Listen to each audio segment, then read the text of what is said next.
कथेला सुरुवात करण्यापूर्वी नवीन असाल तर लाईक करा, आपल्या चॅनलला सबस्क्राईब करा आणि नोटिफिकेशन बेलवर नक्की क्लिक करा. तर चला वळूयात कथेकडे. सर्वांना नमस्कार. रॉयल शेतकरी भाग 203 मराठी कथा. दुसऱ्या दिवशी सकाळची किरणं पडलीच, पण चैतन्याच्या घरात मात्र दुःखाची आणि सुन्नतेची छाया कायम होती. चिवने आपली बॅग भरून तयार ठेवलीच होती. तिचे डोळे रात्रभर रडून सुजले होते. हॉस्पिटलमध्ये ठाकूर साहेबांनी आणि गायत्री देवींनी दिलेला नकार आणि केलेला अपमान तिच्या मनावर खोल जखम करून गेला होता. चिऊ, थोडा वेळ थांब ना ग, एवढी कसली घाई आहे? अस्मी चिऊच्या हातातील बॅग घेण्याचा प्रयत्न करत काकुळतीने म्हणाली. चिऊने अस्मी वहिनीच्या हातावर हळूच हात ठेवला आणि फिकट हसत म्हणाली, वहिनी, मी इथे राहिले ना तर प्रत्येक क्षणाला मला तो प्रसंग आणि रमीजींची ती अवस्था आठवत राहील. त्यांच्या आईबाबांचं म्हणणं अगदी बरोबर आहे हो. माझ्यामुळेच रणवीरजींचा जीव धोक्यात आला. मी त्यांच्या आयुष्यापासून जितकी दूर राहील ना, तितकी ते सुरक्षित राहतील. दारात उभा असलेला चैतन्य हे ऐकून स्तब्ध झाला.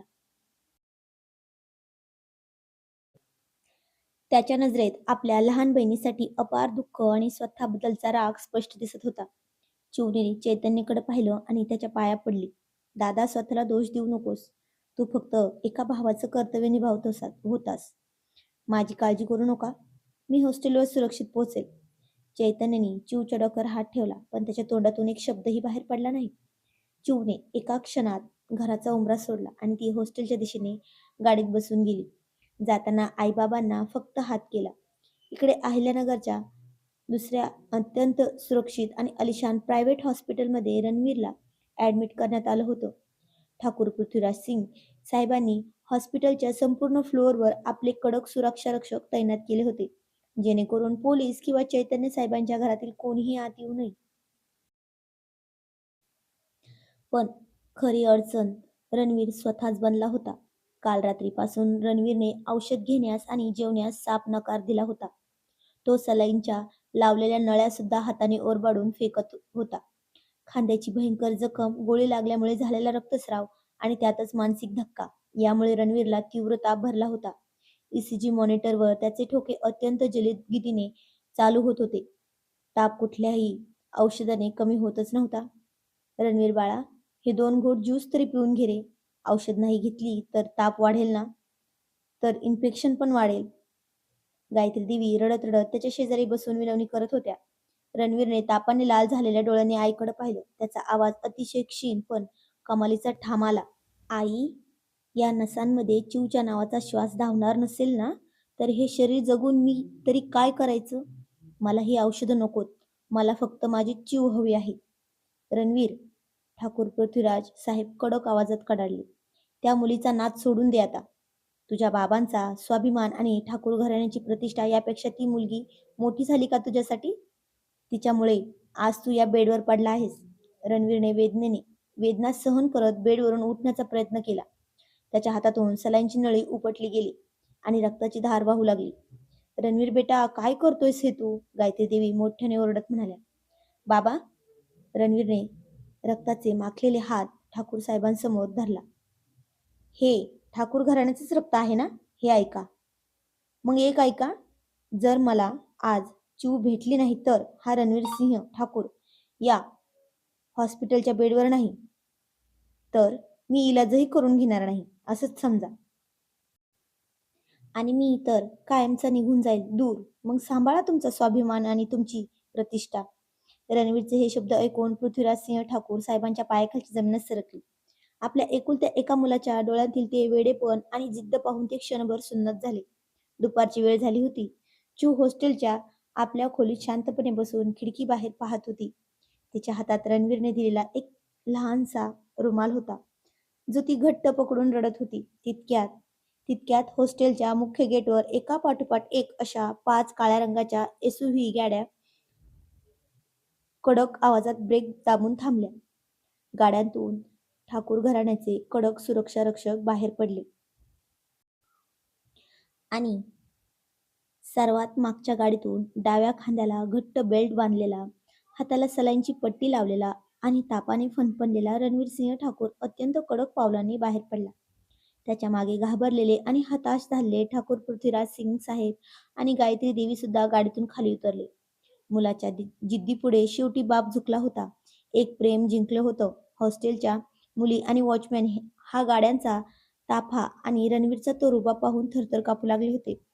रणवीरने थेट हॉस्टेलच्या पहिल्या मजल्याकडे पाहत कडक आवाजात साद घातली. चिऊ. त्याच्या त्या पहिल्याच हाकेने संपूर्ण हॉस्टेलचा परिसर हादरला. खोलीत बसलेली चिऊ तो आवाज ऐकता दचकून उठली.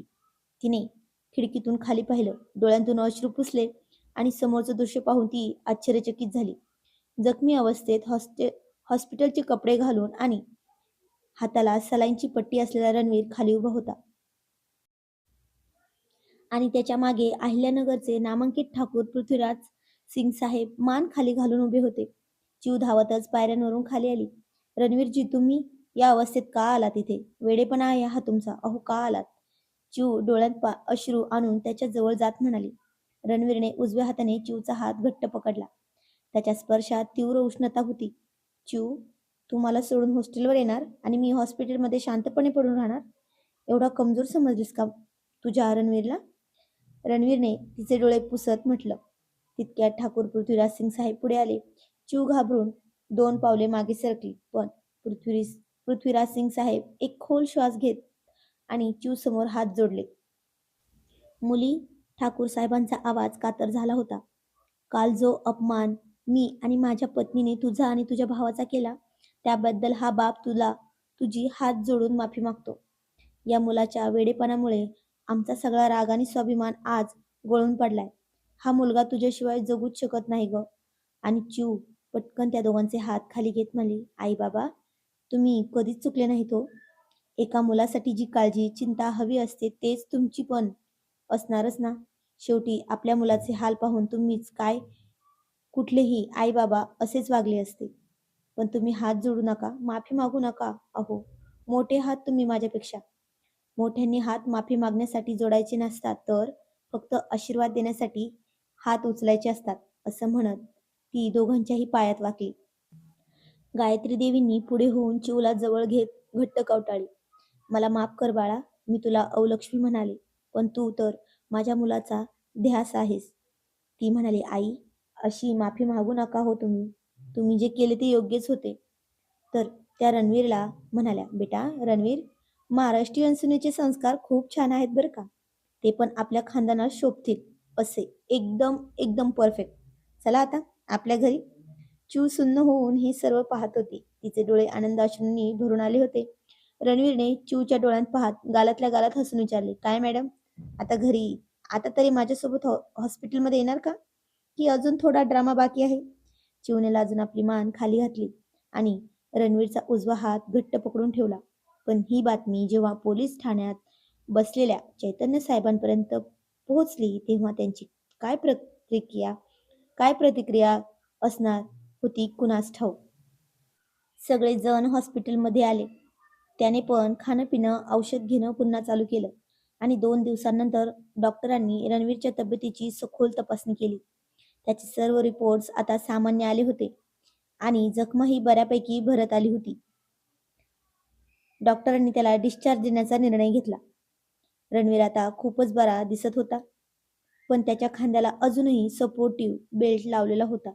डॉक्टरांनी त्याला काही दिवस कडक विश्रांती घेण्यास आणि कोणताही ताण न घेण्याचा सल्ला दिला होता. हॉस्पिटलच्या मुख्य गेटजवळ सगळे एकत्र आले. हॉस्पिटलमधून बाहेर पडताना चिऊ हळूच रणवीरच्या आईबाबांकडे वळाली. तिने आपले दोन्ही हात जोडले आणि अत्यंत नम्रपणे म्हणाली, आई, रणवीरची परिस्थिती आता खूप चांगली आहे. ती आता पूर्णपणे धोक्याबाहेर पण आहे. त्यामुळे आता मी माझ्या घरी जाते. हे ऐकताच ठाकूर पृथ्वीराज सिंग साहेब पुढे आले. त्यांच्या चेहऱ्यावर कालचा राग किंवा अहंकार अजिबात नव्हता. तिथे फक्त एका बापाचे मायाळू हास्य होते. ते पुढे होऊन प्रेमाने म्हणाले, बेटा चिऊ, अगं तू कुठे जाणार? आम्ही तुझा शिवम दादा आणि चैतन्य दादा या दोघांशी फोनवर आधीच बोललो आहोत. तुला काही दिवस आमच्या हवेलीवर घेऊन जातोय असं आम्ही त्यांना सांगितलंय आणि त्यांनी अगदी मोठ्या आनंदाने आणि विश्वासाने तुला आमच्यासोबत पाठवण्याची परवानगी दिली आहे. हो का बाबा? पण तरीही मला वाटतं की एकदा दादांशी स्वतः बोललेलं पाहिजे. चिऊ जरा संकोचून आणि आढेवेढे घेत म्हणाली. तिची ही द्विधा मनस्थिती पाहून मागे उभे असलेला रणवीर गालातल्या गालात हसला. त्याने लगेच आपल्या खिशातून फोन काढला, थेट चैतन्य साहेबांचा नंबर डायल केला आणि फोन चिवच्या हातात दिला. चिवने जरा चाचरस फोन कानाला लावला. हॅलो दादा. फोनवरून चैतन्य साहेबांचा अत्यंत हसरा, मनमोकळा आणि प्रेमळ आवाज आला.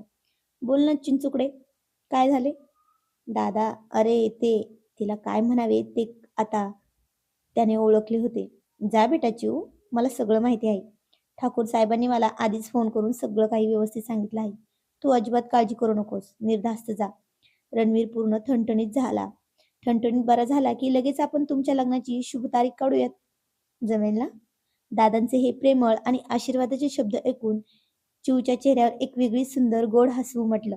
तिच्या मनातील सगळी भीती एका क्षणात गळून पडली. हो दादा, काळजी घे, वहिनीची आईबाबांची, असं म्हणून तिने फोन ठेवला आणि रणवीरकडे पाहत गोड गोड हसली. त्याने नजरेनेच खुणावलं, झाले का समाधान? सगळेजण पार्किंग मधील गाड्यांकडे निघाले. पण गाडीचा दरवाजा उघडण्याआधी चिऊ पुन्हा एकदा थोडी संकोचली आणि हलक्या आवाजात म्हणली, अहो बाबा, तरी पण असं कसं ना, लग्न ठरण्याआधीच मी तुमच्या घरी? तिचा हा गोड संकोच पाहून प्रेमाने भरलेल्या गायत्री देवी लगेच पुढे आल्या आणि चिऊचा हात आपल्या हातात घेतला आणि मायेने म्हणाल्या, बेटा चिऊ, तू अगदी मुलखाची भोळी आहेस ग. काळजी करू नकोस. आपल्या एवढ्या मोठ्या हवेलीत तुझ्यासाठी अगदी स्वतंत्र आणि सेपरेट रूम तयार करून ठेवली आहे. तू तिथे अगदी स्वतःच्या हक्काने राहायचं. आता तू या घरची होणारी सून आहेस, पाहुणी नाहीस. आईच्या या प्रेमळ आणि हक्काच्या आश्वासनानंतर चिवच्या मनातील सर्व शंका मिटल्या.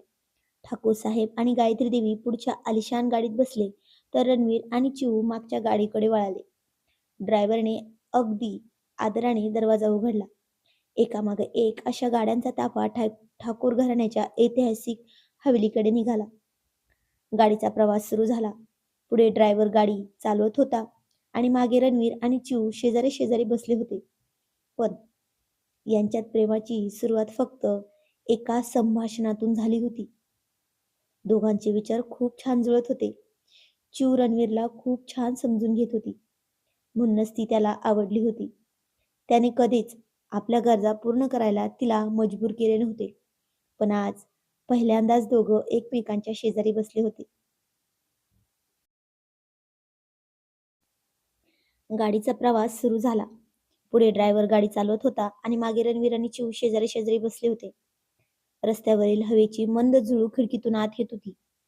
गाडी थोडी पुढे जाताच रणवीरने आज पहिल्यांदाच चिऊच्या अगदी जवळ सरकून हळूच आपला हात तिच्या चिऊच्या नाजूक कमरेभोवती घातला आणि तिला आपल्या जवळ ओढलं. त्याच्या या अचानक झालेल्या मऊ स्पर्शाने चिऊ एकदम दचकली. तिने चमकून ड्रायव्हरकडे पाहिलं आणि स्वतःला थोडे मागे सावरत संकोचून म्हणाली, रणवीरजी, काय चाललंय तुमचं? ड्रायव्हर समोर आहे ना, जरा तरी भान ठेवा. रणवीर तिच्या गालावर आपल्या हाताचे एक बोट हळुवारपणे फिरवत आणि खोडकर नजरेने म्हणाला, काय म्हणजे? कुठे काय चालू आहे मॅडम? प्रॅक्टिस? आजपासून तू आमच्या हवेलीवर राहणार आहेस? म्हणजे माझ्या नजरेसमोर? म्हटलं जरा आतापासूनच तुला माझी सवय करून द्यावी, नाहीतर तिथे गेल्यावर तुझा जीव रमेनासा व्हायचा.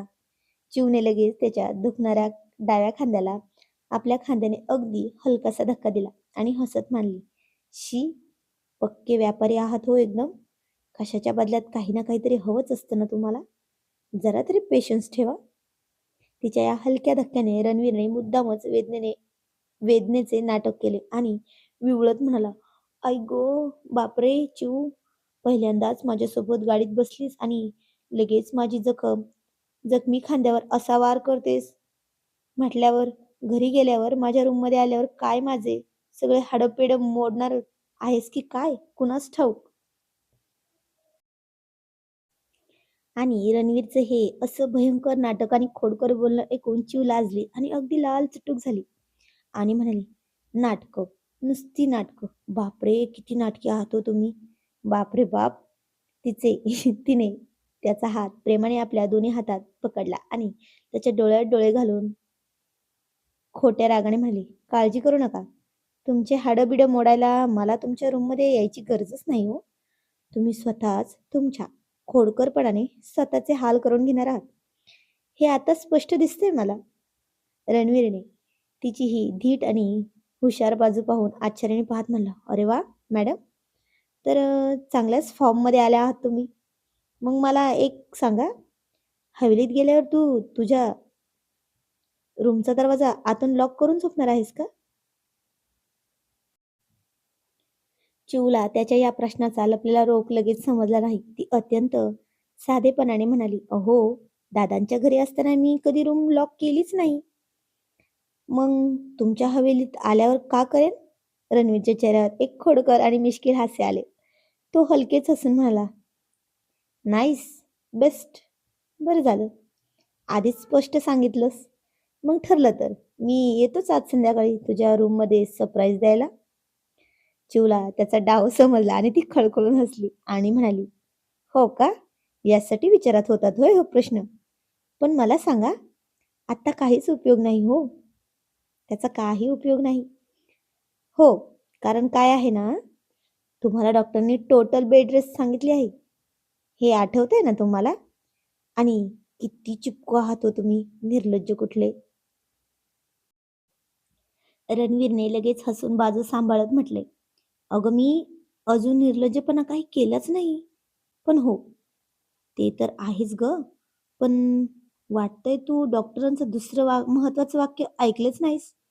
त्यांनी स्पष्ट सांगितले की पेशंटचा मूड चांगला ठेवण्यासाठी त्याला हव्या त्या गोष्टी करू द्या आणि त्याला एकदम खुश ठेवा." चिव जरा लाजून आपली जीभ दातात धरत म्हणली, "अरे हो, ते तर मी विसरलेच की. डॉक्टरांच्या सल्ल्याचा असा वेगळाच अर्थ काढण्यात तुमचा हात कोणी धरू शकत नाही ना. हो की नाही हो?" असं म्हणून तिने स्वतःहून रणवीरचा तो हात आपल्या कमरेभोवती घट्ट आवळून धरून ठेवला आणि आपली बोटे त्याच्या बोटात गुंफवली. त्याच्या डोळ्यात साठलेलं प्रेम पाहून तिने तिच्या दुसऱ्या हाताने त्याच्या गालावर अत्यंत मायेने हात फिरवला. त्याच्या चेहऱ्याकडे पाहत ती मंद हसून म्हणाली, "अहो, रणवीरजी, तुमची ही दाढी खूप वाढली आहे हो. कधी करणार आहात?" रणवीरने तिच्याकडे असं पाहिलं की जसं काही त्याच्यावर वीजच पडली आहे. तो हताश झाल्याचे नाटक करत म्हणला, "बापरे! अगं चिऊ, काय हे? मला वाटलं होतं एखाद्या रोमॅन्टिक वातावरणात तू मला एखादी छान गोड किस देशील. पण तू तर चांगल्या रोमॅन्टिक मूडमध्ये आणून थेट खालीच पाडलं गं मला." चिऊ खळखळून हसली आणि तिच्या चेहऱ्यावरचा लाजळूपणा अधिकच खुलून दिसला. ती म्हणाली, "हो का? त्याचं काय आहे ना, हा जो कमरेवर हात ठेवू दिला आहे ना, एवढा रोमॅन्स आजच्या दिवसासाठी खूप झाला. बाकीचं सगळं काय असेल ना, ते आता आपल्या लग्नाच्या नंतर. कळलं का?" आणि रणवी तिचे ते कडक शब्द ऐकून म्हणला, "कडक एस-पी साहेबांची कडक बहीण. बघू तुम्ही आमच्यावर असा आज हुकूम सोडला, पण जेव्हा आमची बारी येईल ना, तेव्हा काय करता?" तर ती त्याची पुन्हा कॉलर पकडून ओढून त्याला एकदम स्वतःच्या जवळ घेत म्हणली, "मी कशाला घाबरत नाही. मी एका शेतकऱ्याची मुलगी आहे आणि एका रॉयल शेतकऱ्याची बहीण आहे." असं म्हणून दोघे पण खूप खळखळून हसले. दोघांच्या या प्रेमळ, खोडकर आणि मस्करीत रंगलेल्या गप्पा चालू असतानाच गाड्यांचा ताफा ठाकूर घराण्याच्या भव्य, ऐटबाज आणि रुबाबदार हवेलीच्या उंच आणि नक्षीदार लोखंडी गेटमधून आत दाखल झाला. हवेलीच्या पायऱ्यांवर चिवचे औक्षण करण्यासाठी आरतीचे ताट घेऊन काही माणसे उभी होती. ठाकूर घराण्याच्या ऐतिहासिक आणि ऐटबाज हवेलीचे मुख्य प्रवेशद्वार उघडले. गाड्यांचा ताफा प्रशस्त प्रांगणात येऊन थांबला. हवेलीचा भव्य विस्तीर्ण नक्षीदार खांब आणि तिची ऐतिहासिक श्रीमंती पाहून चिवच्या अंगावर सरसरून काटा आला. गाडीचा दरवाजा उघडताच रणवीरने चिवकडे पाहिलं. तिच्या चेहऱ्यावरील तिच्या चेहऱ्यावरील भीती आणि आदरयुक्त आश्चर्य त्याला स्पष्ट दिसत होते. त्याने हळूच तिचा हात हातात घेतला आणि एक आश्वासक मिश्किल हसू दिलं, ज्याने चिवच्या मनातील सर्व धडधड क्षणात शांत झाली. सगळेजण गाडीतून खाली उतरले. हवेलीच्या पायऱ्यांवर आधीपासूनच कामगार आणि घरातील ज्येष्ठ जुने नोकर चाकर स्वागतासाठी उभे होते. गायत्री देवीनी पुढे होऊन चिवचा हात हातात धरला आणि तिला पायऱ्यांकडे घेऊन गेल्या. तर आजचा भाग कसा वाटला ते कमेंटमध्ये नक्की सांगायचं आहे. जाणून घेऊया पुढील भागामध्ये. तोपर्यंत धन्यवाद. Thank you for watching. उद्याचा भाग आणखीन इंटरेस्टिंग होणार आहे, तर बघायला विसरू नका. रॉयल शेतकरी.